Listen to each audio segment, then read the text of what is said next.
আসসালামু আলাইকুম রহমতুল্লাহ। আমরা আজকে বাজারে গিয়েছিলাম দেখতে মুরগি বাজার, হাঁসের বাজার কীরকম অবস্থা।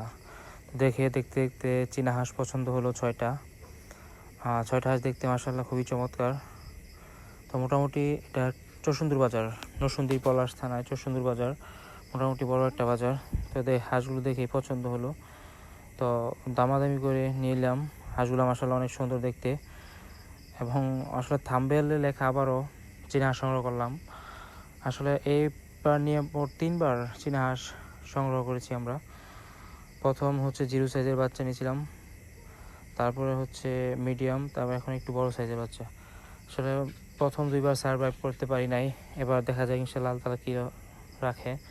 আসার সময় ব্রিজ দিয়ে আসছিলাম, তো আকাশটা দেখতে খুবই সুন্দর ছিল, মেঘলা আকাশ, সুন্দর একটা আবহাওয়া। তো আনার পরে একটু দুর্বল ছিল, 2-3 দিনের মাথায় হাঁসগুলো খুবই চঞ্চল হয়ে উঠছে।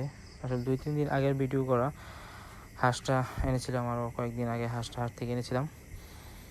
তো এদিকে আমাদের রাজহাঁসগুলো দেখতে দেখতে বড় হয়ে যাচ্ছে, মাশাআল্লাহ বলবেন সবাই।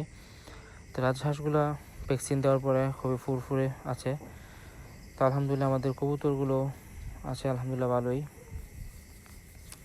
কবুতরদের এখন বৃষ্টির সিজন, খুব ভালো করে যার যার কবুতর আছে যত্ন নেবেন। কবুতর খুবই সেন্সিটিভ একটা প্রাণী। আর এদিকে আমরা বছরের প্রথম কাঁঠাল খেয়ে নিলাম। কাঁঠালটা আলহামদুলিল্লাহ দেখতে ভালোই ছিল, অনেক সুস্বাদুও ছিল। তেমন পরিপক্ক হয় নাই, তাও যথেষ্ট পরিমাণ মিষ্টি ছিল বলার মতো। আসলে সিজনের প্রথম কাঁঠাল দেখতেই ভালো লাগে, খেতেও অনেক মজা ছিল। তো এই ছিল আজকের মতো ভিডিও। সকলে আমাদের জন্য দোয়া করবেন। আমিও যারা যারা ফার্মে আছেন তাদের জন্য, সকলের জন্য দোয়া করি। আসসালামু আলাইকুম রহমতুল্লাহ।